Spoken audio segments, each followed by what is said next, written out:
perkuliahan kita diskusikan. Saya di sini mungkin hanya bisa secara umum dan yang lain sudah saya tayangkan dalam layar. Mari kita perhatikan. Feedbacknya selalu direkam. Ini implementasi kebijakan publik Kan di situ suara. pertemuan yang bekerja. Aku sedang Nah, ini ada beberapa model dalam implementasi. Yang pertama, model implementasi dalam pendekatan top down ya, dan pendekatan bottom up. Yang kita bisa melihat nanti secara seksama kira-kira perbedaannya di mana kedua model ini. Nah, kita lihat satu persatu model pendekatan top down ya, atau biasa kita kenal dengan model rasional, yaitu pendekatan dari model ini dari perintah pimpinan dari atas ke bawah. Model ini biasa digunakan untuk mengidentifikasi faktor-faktor yang membuat implementasi itu agar bisa sukses. Itu kemudian berikutnya yang kedua, model ini berusaha menjelaskan bagaimana proses suatu kebijakan diimplementasikan untuk dapat mencapai sasaran kebijakan yang telah ditetapkan oleh tentunya dari pimpinan atau komando atas. Itu yang kedua. Kemudian berikutnya yang ketiga, model ini cara pendekatan yang demikian sering disebut sebagai pendekatan command dan control ya, di mana implementasi dipahami sebagai proses administrasi untuk mencapai tujuan yang telah ditetapkan. Kemudian berikutnya yang keempat, model ini biasanya mencapai tujuan kebijakan tersebut sangat dipengaruhi oleh kejelasan perintah atasan kepada bawahan dan bagaimana cara atasan mengawasi para bawahan tersebut. Ya, jadi jelas sekali. Jadi model ini sifatnya dari atas turun ke bawah. Kemudian berikutnya muncul dengan rekomendasi tentang bagaimana cara yang terbaik untuk dapat mencapai berbagai sasaran kebijakan yang telah ditetapkan tersebut dalam model-model yang mereka buat. Itu pendekatan secara top down. Jadi ada 5 garis besar. Kemudian kita lihat pendekatan bottom up. Pendekatan bottom up ini adalah kebalikan dari pendekatan top down ya. Jadi kalau tadi dari perintah pimpinan ke bawahan, dari atas ke bawah, ini adalah kebalikan. Mari kita lihat satu persatu bagaimana pendekatan bottom up itu. Nah, pendekatan ini menyediakan suatu mekanisme untuk bergerak sampai pada pembuatan keputusan tertinggi di sektor publik maupun privat. Kemudian berikutnya yang kedua, ini perlu memperhatikan birokrat pada level bawah yang justru menduduki posisi kunci yang akan menentukan implementasi suatu kebijakan. Nah, jadi tolong dicermati Pak, nanti di akhir perkuliahan nanti kita buka pertanyaannya. Saya hanya menayangkan ini slide yang sudah saya simpulkan. Kemudian berikutnya yang ketiga, implementasi ini hanya akan berhasil apabila mereka yang terkena dampak utama dari implementasi kebijakan ini dilibatkan sejak awal dalam proses perencanaan kebijakan maupun implementasinya. Jadi ini harus dilibatkan orang-orang yang terkena dampak ya, yang paling bawah. Jadi ini mendapatkan sumber dari di lapangan. Kemudian berikutnya yang keempat, untuk memahami implementasi kebijakan secara lebih detail pada peneliti harus memulainya dari level yang paling bawah, yaitu dengan memahami konstelasi politik faktor-faktor yang terlibat dalam implementasi kebijakannya. Jadi harus memahami ya bagaimana yang terjadi sebenarnya di lapangan sehingga muncul suatu keputusan atau kebijakan dari pimpinan. Tadi sudah kita jelaskan bahwa model pendekatan ini kebalikan dari bottom ulangi top down ya. Jadi harus betul-betul kita mendapatkan informasi dari bawah. Kemudian berikutnya ini yang kelima, pemahaman peneliti tentang konstelasi politik antar aktor inilah yang akan mampu memberikan penjelasan mengapa implementasi kebijakan berhasil diimplementasikan di suatu lokasi sementara gagal di tempat lain ya. Ini mungkin nanti bisa dimunculkan suatu pertanyaan. Jadi tidak semuanya itu kebijakan itu sama ya, bisa berhasil di satu tempat tapi di tempat lain tidak ada. Ini salah satu mungkin faktor kenapa harus bottom up ini diperlukan. Jadi informasi itu penting dari lapangan.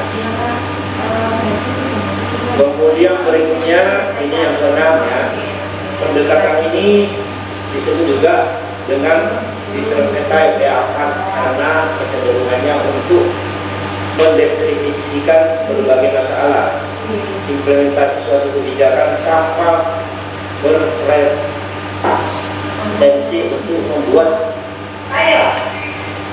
perspektif dalam mengatasi masalah tersebut ya. Jadi ini ada 6 poin ini yang ini mungkin bisa diperhatikan dan nanti kita akan coba bandingkan ya.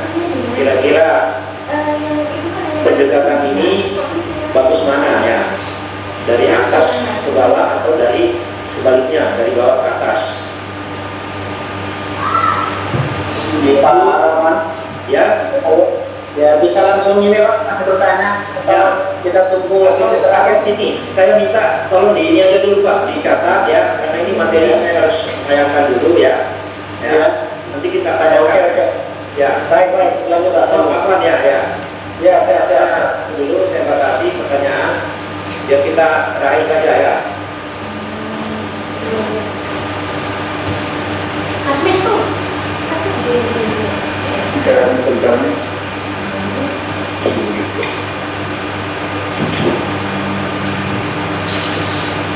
Kita minat. Nah ini ada model-model problem ya, berdasarkan ada beberapa di sini yang bisa dijadikan nanti sebagai bahan pertanyaannya. Dapat dijabarkan melalui jawaban terhadap pertanyaan ini. 1. Sampai sejauh mana tindakan-tindakan pejabat pelaksana konsisten dengan keputusan kebijakan tersebut. Nah ini model-model problemnya tadi ini bisa dijadikan satu pertanyaan ini. Kemudian yang kedua, sejauh mana tujuan kebijakan tercapai. Kemudian berikutnya yang ketiga, faktor-faktor apa yang secara prinsipil mempengaruhi output dan dampak kebijakan. Nah yang terakhir adalah yang keempat, bagaimana kebijakan tersebut diformulasikan kembali sesuai pengalaman di lapangan. Ini ada tadi yang tadi bisa dijadikan suatu agar untuk didiskusikan di sini. Pertanyaan-pertanyaan tersebut mengarah pada inti sejauh mana tindakan para pelaksana sesuai dengan prosedur dan tujuan kebijakan yang telah digariskan pada pembuat kebijakan pada level atas. Itu silakan nanti dicermati siapa yang bertanya. Kemudian model implementasi berikutnya. Ini bisa kita lihat.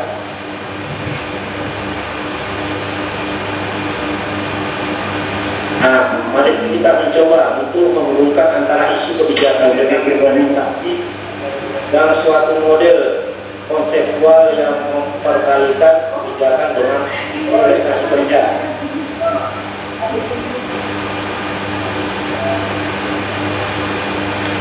Model ini tidak dimaksudkan untuk mengukur dan menjelaskan hasil akhir dari kebijakan pemerintah, tetapi untuk mengukur dan menjelaskan apa yang dinamakan pencapaian program atau tujuan dari kebijakan itu sendiri atau kinerja kebijakan. Nah, itu bisa kita lihat di sini ada beberapa yang menjadi yang harus diperhatikan. Yang pertama, standar dasar tujuan kebijakan. Ini berkaitan dengan sejauh mana standar direalisasikan, sebab sering terlalu luas dan kabur sehingga susah diukur ya. Jadi harus ada standar ya. Jadi tidak usah melebar kemana-mana, harus ada ukuran dasarnya. Kemudian tujuannya yang jelas.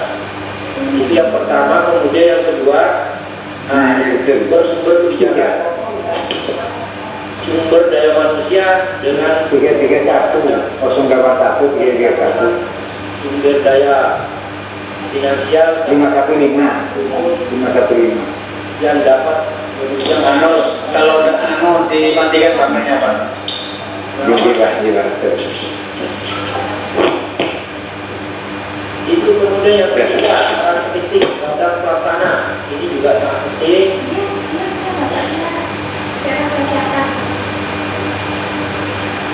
Saya jalan aja Pak ya, biar tidak terlalu lama nanti jadi populer, karena kita ini harus diskusikan. Coba dibaca aja Pak ya. Kelihatan Pak di layar. Bapak Ibu, Kecil sekali, Pak Nur Rahman. kecil ya. Kecil sekali, kecil. Tampilannya kecil, nggak bisa dibaca nih. Bisa di zoom lagi? Iya.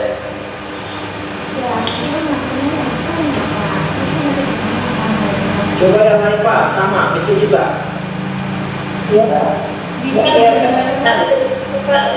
Sama ya. Kira aja Pak, orang lanjut aja dulu, nanti kita mulai diskusikan aja ya. Ya. Saya bayangkan aja Pak ya. Sekarang secara garis besarnya ya. Sudah formatnya itu nggak bisa. Ini sudah dapat Pak. Dari kiri sama Pak ini, baik nggak? Belum. Ini bagaimana bagian sibuk?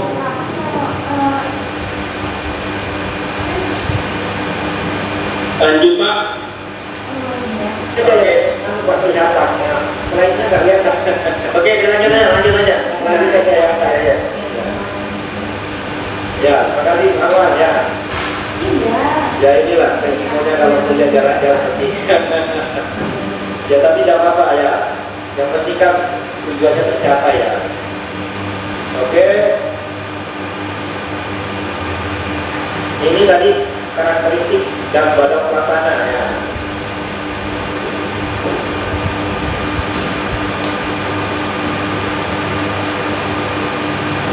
Nah, kemudian berikutnya yang keempat ya, sikap pelaksana. Sikap pelaksana ini ya persepsi pelaksana atas masalah standar dan juga yang mungkin mempengaruhi kemampuan dan keinginan mereka untuk melaksanakan kebijakan. Ya, lanjut, ini komunikasi antar organisasi dan kegiatan pelaksanaan. Nah, ini juga sangat penting ini. Kemudian berikutnya kondisi sosial, ekonomi, dan politik. Nah, ini juga sangat berpengaruh Pak ya.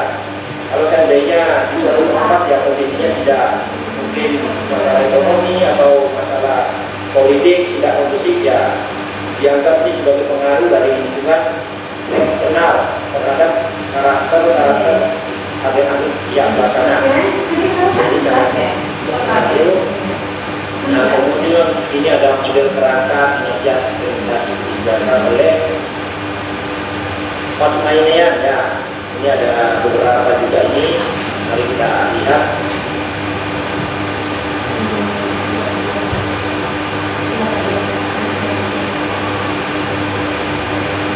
Pelaksana atau implementasi kebijakan publik ini yang dilakukan dalam konteks manajemen adalah berada dalam kerangka organisasi Jadi controlling yang dapat diartikan bahwa jika kebijakan sudah dirumuskan, maka tugas selanjutnya adalah mengorganisasikan, melaksanakan kepemimpinan untuk variabel di sini yang perlu diperhatikan ya. Variabel independen, variabel ini dan variabel dependen ya. Bisa dilihat ini variabel independen ya, yaitu mudah tidaknya masalah dikendalikan yang berkenaan dengan indikator masalah teori dan teknis pelaksanaan keberagaman objek dan perubahan seperti apa yang dikehendaki. Kemudian yang kedua variabel intervening, dan yang ketiga adalah variabel dependen. Ya. Coba dilihat dulu kalau memang ada yang perlu nanti didiskusikan di sini. Yang jelas ini adalah beberapa variabel yang untuk mencapai agar proses implementasi ini dapat berjalan dengan lancar sesuai yang diinginkan. Kemudian untuk mengimplementasikan kebijakan secara normal, ini sebenarnya ada 6 ya. Ada 6 yang harus betul-betul dimiliki ya. Yang pertama, satu, adanya tujuan yang ditetapkan secara legal, kosa, jelas dan konsisten ya. Ini yang harus dimiliki betul ini. Tujuannya harus jelas ya. Kemudian sah dan konsisten. Kemudian berikutnya yang kedua, adanya landasan teori sebab akibat yang tepat pada setiap perumusan dan implementasi kebijakan yang menghubungkan perubahan perilaku kelompok sasaran dengan tercapainya tujuan akhir yang diinginkannya. Jadi ini juga harus ada landasannya. Kalau tidak ada dasarnya untuk mengimplementasikan, saya kira akibatnya nanti juga tidak sesuai. Kemudian berikutnya yang ketiga, ini proses implementasi yang distruktur secara legal guna mendorong adanya atau timbulnya kepatuhan dari para pejabat pelaksana dan kelompok sasaran. Nah ini harus ada struktural ya secara legal. Kemudian berikutnya yang keempat, adanya komitmen dan kecakapan politik manajerial yang dimiliki oleh para pelaksana untuk mengungkapkan sumber-sumber bagi tercapainya kebijakannya. Kemudian yang kelima, adanya dukungan politik yang aktif dari para pemegang kekuasaan, baik itu dari eksekutif dan legislatif ya. Jadi dari pihak pemerintah, dari pihak DPR dan kelompok-kelompok yang lain juga ini harus mendukung. Kemudian yang kelima, adanya prioritas pelaksanaan tujuan kebijakan pokok atau utama tidak boleh terganggu oleh adanya kebijakan lain yang bertentangan atau adanya perubahan kondisi sosial ekonomi, tidak boleh mengganggu secara substansial terhadap pelaksanaan teknis dan dukungan politik serta teori-teori sebab akibat dari pelaksanaan akibat atau program yang ada. Itu adalah tadi ya secara optimal yang harus dimiliki. Kemudian model implementasi George Edward ini juga ada beberapa ini. Mari kita lihat secara bersama, kemudian nanti kita bandingkan ya. Nah, pendekatan ini dianggap lebih kondusif di dalam memahami kompleksitas persoalan implementasi yang seringkali terjadi di dalam kegiatan dan aktivitas implementasi kebijakan publik. Kemudian pendekatan dalam studi implementasi kebijakan dimulai dengan pertanyaan, apa saja prakondisi bagi keberhasilan implementasi kebijakan. Kemudian yang kedua, apa saja hambatan pertama bagi keberhasilan implementasi kebijakan. Nah, jawabannya kalau secara fakta di lapangan ini tidak lepas dari 4 yang harus dimiliki ya. Yang pertama komunikasi, kemudian dukungan sumber daya, kemudian yang ketiga disposisi, sikap aparat pelaksana, daya terakhir yang keempat adalah struktur birokrasi. Nah, komunikasi ini apa? Mari kita lihat ya. Karena tanpa komunikasi saya kira ya, tidak bisa terlaksana dengan baik ya. Komunikasi itu apa? Ini kita lihat penjelasannya. Komunikasi atau communication atau perintah untuk mengimplementasikan kebijakan mesti ditransmisikan, komunikasikan kepada personal yang tepat. Ada 3 hal penting di sini yang dibahas, yaitu transmisi. Nah, transmisi yaitu yang meneruskan ya, bagaimana sampai kemudian konsistensi ya. Ini juga harus kontinu ya, tidak boleh berubah. Dan yang ketiga adalah kejelasan ya. Ini juga harus betul-betul jelas. Kalau komunikasinya tidak bisa dimiliki 3 ini, saya kira juga tidak bisa berjalan dengan. Kemudian yang kedua, sumber daya. Nah, ini sumber daya ini bisa bersumber dari sumber daya manusia, sumber daya alam, yaitu meliputi setap dengan ukuran jumlah yang cukup dan tepat dengan keahlian yang diperlukan. Selain itu berhubungan dengan kewenangan dan fasilitas. Kemudian yang ketiga, ini adalah disposisi. Nah, disposisi itu seperti apa? Yaitu perilaku sikap dari para implementator dan disposisi dari atasan ya. Kemudian yang terakhir adalah struktur birokrasi ya.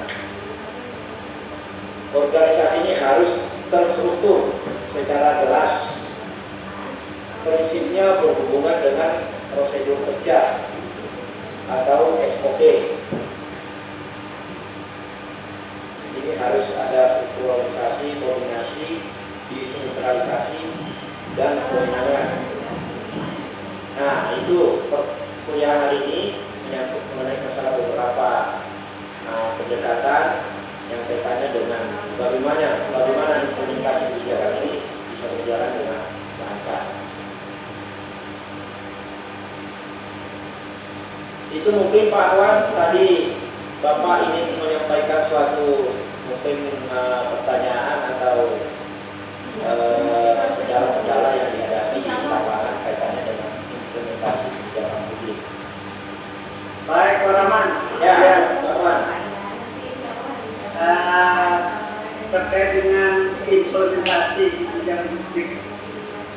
Nah, kalau kita artikan implementasi ini kan bisa berarti hasil yang berdampak pada masyarakat tentang kebijakan publik. Nah, sementara ini Pak Rahman ya, mohon maaf, saya banyak menilai implementasi dari kebijakan publik yang saat ini lagi ngetren, yang lagi banyak diundangkan oleh pemerintah, jabatan bagi pemerintah daerah. Ya, artinya hasil daripada kebijakan ini kadang-kadang saya melihat harus bisa mencapai 50 bahkan maksimalnya 60%. Ya.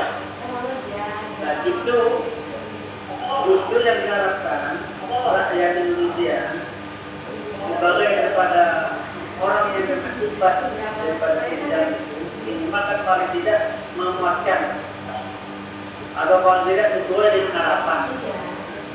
Saya tertarik dengan poin yang keempat tadi. Ya. Sejauh mana kebijakan pemangku jabatan di pusat maupun daerah dalam rangka menganalisa tentang implementasi atau dampak daripada kebijakan sudah kebijakan diterapkan. Dan itu yang pernah saya katakan dulu Pak, melalui mekanisme yang cukup kuat dan cukup alot dan bahkan mencapai yang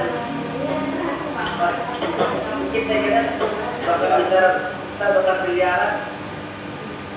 Nah, ketika sudah seperti itu, kira-kira bagaimana paling tidak kita harus cari langkah agar konkret apa ya Pak ya? Bukan hanya sekedar dibuat semacam pelatihan atau semacam apa namanya bimbingan bukan. Ini lebih kepada personal masing-masing pemangku jabatan. Dalam hal ini apa ya? Saya katakan lebih kepada personal. Karena masing-masing orang kan punya pendapat dan pemikiran yang beda, Pak. Tinggal dari sektor mana kita akan melihat tanaman lebih jauh. Langkah konkret yang dilaksanakan oleh pemerintah sampai hari ini paling tidak saya kira Pak. Berharap. Karena kalau itu ada semacam ini pelan ya sebab itu saya kira hanya buang-buang waktu dan energi. Ya termasuk sendiri ya, karena jujur lah. Jika saya juga ketika di kota DPR, ketika melaksanakan taliban di bidang teknik, apa ya? Kurang saja. Betul-betul bagaimana melaksanakan itu belum ada. Nah, kira-kira pendapat teman-teman tentang bagaimana itu? Ya. Apa yang salah di mana? Ya. Ya, terima kasih banyak Pak Wan ya. Ini pertanyaan sangat menarik ini ya. Ini di apa? Betul-betul mungkin yang berdasarkan pengalaman Pak Wan di lapangan ya sebagai aparat di apa di Dewan dulu pernah ya di sana dan kita melihat ini ya memang apa yang disampaikan Pak Wan ini sangat-sangat betul ini. Jadi implementasi yang dilaksanakan pemerintah ya selama ini ya mungkin tidak sesuai dengan harapan ya. Paling tidak mungkin ya 50% lah ya. Jadi saya minta pendapat dari teman-teman yang lainnya. Karena ini adalah kaitannya dengan apa ya peneraan ya. Mungkin di wilayah mana di Madura sana dengan wilayah lain beda ya. Jadi sehingga ada studi kasus ini yang mungkin bisa kita angkat. Coba yang lainnya, Tim. Lewat memberikan pendapat ya. Nanti kita sebutkan di akhir ya. Silakan. Ya, terima kasih. Ya, Saya mau balik ya. mungkin saya di sini mau menanggapi apa yang disampaikan oleh Pak Wan tadi. Pertama saya menggarisi bahwa implementasi itu sebenarnya bukan hasil. Jadi implementasi itu adalah penerapan awal. Jadi bukan hasil. Ya, itu. Kemudian ada beberapa hal tadi yang disampaikan oleh Pak Wan mengenai bagaimana kinerja pemerintah, mungkin lebih banyak itu kinerja dari pemerintah saat ini banyak dari mereka yang menerapkan suatu kebijakan itu tidak tepat begitu. Mungkin itu yang disampaikan oleh Pak Wan tadi. Kembali lagi begini, kebetulan salah satunya adalah Pak Wan ini kan pernah menjadi seorang anggota legislatif, tentunya tahu persis apa yang terjadi di lapangan. Sebenarnya begini Pak, ketika kita menerapkan sebuah kebijakan itu kembali lagi ke pola pikir, ke mindset seorang yang menerapkan kebijakan itu. Contohnya saja tadi kan sudah dijelaskan oleh Pak Wan bahwa kita pada saat menerapkan kebijakan itu banyak yang pura-pura. Nah ini adalah salah satu indikasi bahwa jika menerapkan kebijakan itu tidak berdasarkan fakta dan mungkin hanya main-main saja. Nah ini yang mau saya katakan kepada para legislatif. Ini kita menjabat sebagai legislatif dan mungkin mencalonkan diri sebagai anggota legislatif. Kalau memang kita diberikan mandat, ya sudah kita lakukannya dengan baik begitu. Kalau masalah penerapan dan lain sebagainya tergantung pribadi masing-masing. Yang namanya sebuah kebijakan itu tentunya dari awal ada namanya proses awal itu ada yang namanya agenda setting. Kita lakukan sebuah agenda sampai pada tahap akhir itu ada yang namanya evaluasi. Nah itulah fungsinya evaluasi Pak. Jadi tidak semua mungkin dari yang dikatakan bahwa mungkin pendapat dari Bapak bahwa ya kebijakan di Indonesia itu stagnan dan lain sebagainya. Tapi mungkin di sisi lain ada juga yang perlu dengan kebijakan yang dibuat itu bahwa oh, kebijakan ini bagus begitu. Salah satunya mungkin yang lagi kencang itu karena ini mungkin sering kita bahas juga adalah mengenai BLT, bantuan langsung tunai. Nah ini yang saya katakan bahwa kepada teman-teman semua bahwa mungkin lebih lagi kepada Pak Wan bahwa saya kira dalam kondisi seperti ini pemerintah itu tepat memberikan sebuah kebijakan yaitu salah satu dengan membuat sebuah kebijakan yaitu BLT, bantuan langsung tunai, begitu. Nah ini adalah salah satu namanya bahwa mereka mungkin membuat kebijakan itu untuk membantu masyarakat yang benar-benar terdampak. Nah terlepas dari sebuah kebijakan yang mungkin di lapangan adalah padahal pemerintah kan sudah menerapkan bahwa atau sudah mengimplementasikan bahwa kebijakan itu per anggota yang terdampak sebesar 600.000. Tapi faktanya apa? Faktanya di lapangan itu banyak sekali yang melenceng dari hal yang diterapkan oleh pemerintah pusat. Nah ini mungkin perlu kita garis bawahi bahwa tergantung dari birokrasi di daerah masing-masing. Tapi pada intinya pemerintah kan ya dengan menerapkan hal itu ya tahunya dari pemerintah, makanya ada yang namanya otonomi daerah. Di sana kan bagian kekuasaan dan sebagainya sudah diberikan, nggak mungkin semuanya dikontrol oleh mungkin itu saya.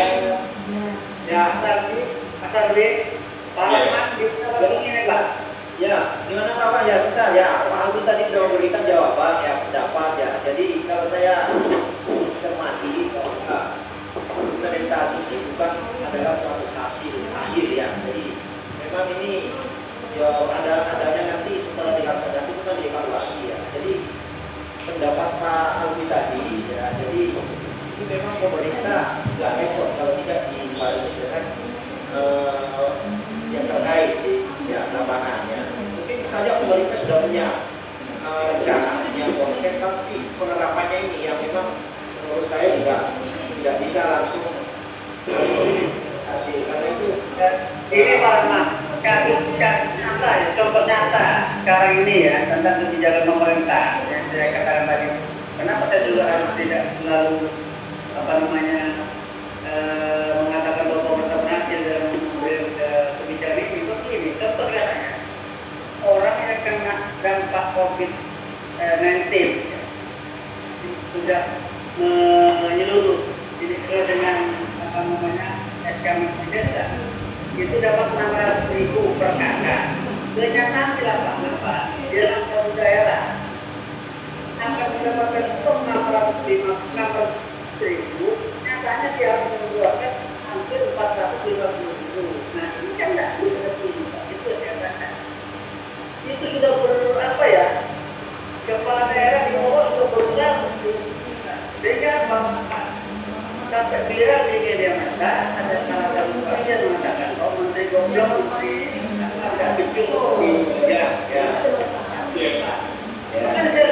Pak, kebijakan implementasi itu kalau saya pakai model adalah dari bawah ke atas, bukan dari atas bawah. Lebih tepat sasaran saya kira itu. Mungkin itu Pak, sama saya konsentrasi ya. ini diskusi sangat menarik ini ya. Jadi makanya tadi saya bayangkan ini ada beberapa model ya, dari atas ke bawah dan dari bawah ke atas. Dan makanya itu ada juga yang mungkin dari bawah itu disurvei ya dan disampaikan ya. Sebaliknya juga dari atas itu ya, kita dari atas juga harus tegas, karena kalau ini tidak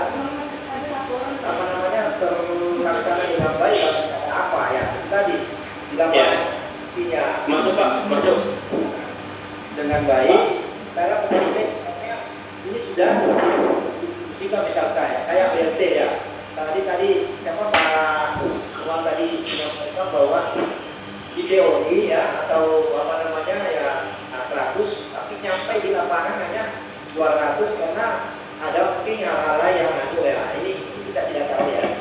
Halo Ya, masuk Pak, urun rembuk Pak. Tentu ya, ya. Ini diskusi kita karena itu kayaknya mata kuliah implementasi dan kebijakan publik ini sangat menarik ini ya. Silakan ya. Begini, menarik ini terkait isu yang lagi viral di media massa atau media-media yang lain terkait dengan penyaluran BLT. Ya. Hampir semua rakyat, termasuk saya, termasuk Pak Wan juga terdampak COVID-19 ini. Harus diakui Pak Wan ya. Bagi saya, pemerintah dalam hal ini baik pemerintah pusat, pemerintah daerah, bahkan sampai ke pemerintah desa ini sudah bekerja maksimal. Dari pengalaman saya ketika beberapa minggu kemarin itu main ke kantor kepala desa itu, Oke, masuk. Kapan-kapan nggak bersama lah. Oke. Boleh.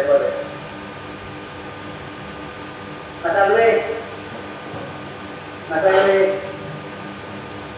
Ya, maaf Pak, kawan, tadi terputus Siapa ya? kuotanya hanya 40 menit. Ini sekarang dilanjut lagi ya, Anto,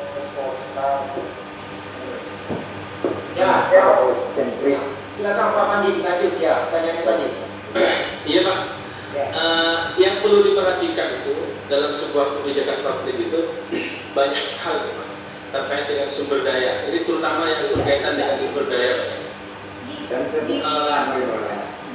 Saya mendengar keluhan dari beberapa perangkat itu, terutama yang berkaitan dengan data BLT itu.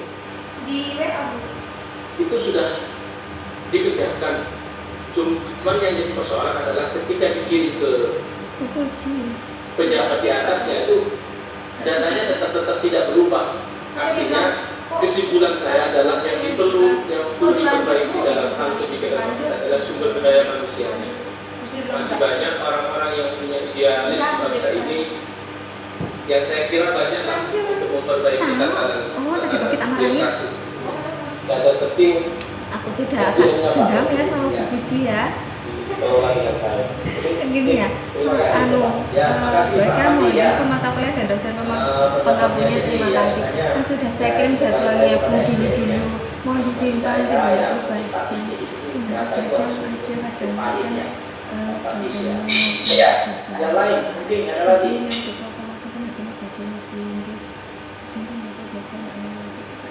Silakan Pak. Ya.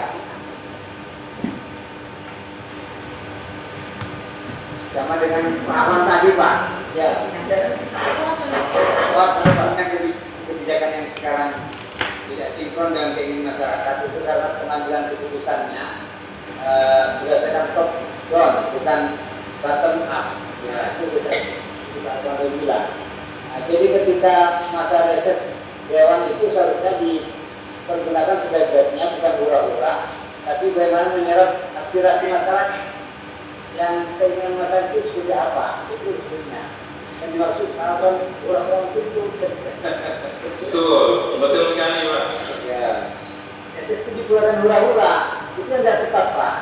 Sehingga mubazir uangnya yang sudah dibelanjakan sekian besar oleh pemerintah, jadi tidak berfungsi maksimal terhadap apa yang diinginkan oleh masyarakat. Itu saya kira Pak. Kesalahannya terkadang di sana. Jadi sistem Pak ya. Jadi ya bisa saja dari pihak pemerintah sudah bagus, tapi ya laporannya tidak sesuai ya sikap pemerintah itu tadi. Ya, jadi menurut saya ini memang harus antara pendekatan dari atas ke bawah dengan dari bawah ke atas ini keduanya harus berlaku Pak ya. Kalau hanya dari atas juga mendapatkan informasi dari bawah tanpa mungkin ya dari bawah juga harus betul-betul ini apa namanya data dulu ya. Jadi itu mungkin ya Pak, kasih ya. Yang lain ada lagi mungkin pendapat. Nah kembali saya ke Pak Afwan ya, bagaimana pendapat teman-teman tadi ini ya? Sebelum saya simpulkan. Saya kira sudah ini Pak Rahman ya. Ya. Ya memang kalau saya ikut masing-masing orang tidak dengan pikir tentang malam ini. Diri dulu lagi berbagai. Ya. Ya jadi dapat tadi Pak Pandi, Pak Afwan, Pak Mansur ya semuanya menurut saya itu ya sangat bermanfaat lah karena ini kebijakan ini ya itu tadi ya bukanlah akhir daripada hasil ya, jadi perlu evaluasi. Bisa Pak.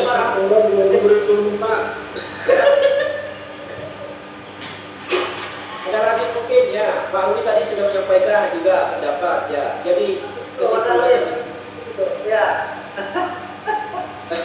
bagaimana Pak Afwan ini yang menurut saya ini sangat banyak mengetahui tentang bagaimana implementasi di lapangan ya. Beliau ini juga kalau di jalan saya mau ke rumah Mas Alumang ini mau sharing. nah lalu langsung ya. Gimana Pak? Gimana? betul dipergunakan komunikasi ini Pak ya. Ini tadi Pak Alwi juga ya pendapatnya sangat menurut saya ya bisa diterima lah, karena memang tidak bisa dicarakan dari satu pihak ya. Dia Betul Pak, betul. Mas Alwi, nanti kapan-kapan kalau sudah COVID-19 ini bebas kita cari ya kopi ya di alas ya. Siap. Kebetulan saya stafnya juga di sini Pak. Ya. Kita berdoa sama-sama lah Pak ya, mudah-mudahan ya segera melalui COVID ini ya. Ya semuanya berdampak Pak ya. Tidak hanya di mana di sektor pemerintah swasta ya, termasuk lainnya Pak. Apalagi yang pelaku ekonomi di lapangan itu sangat merasakan Pak ya. Karena kita tidak bisa kemana-mana ya. Ada lagi kira-kira ya kita akhiri tidak bisa sampai berjalan ya. Yang penting diskusi ini berjalan lancar. Kita nanti kalau mungkin masih kurang kita akan nanti di kampus. Mungkin tidak ada lagi ya Pak Apandi, Pak Awan, kita ada Awi, ya Pak Adi mana ya sudah mundur ini ya. Baik, kalau tidak ada Pak ya, ini adalah pertemuan yang ketiga mengenai masalah tetap ya masalah kebijakan publik yang ada ini pendekatan yang terjelaskan. Nanti kita bahas masalah itu teralih seperti apa di daerah itu ya nanti dengan pelajaran masalah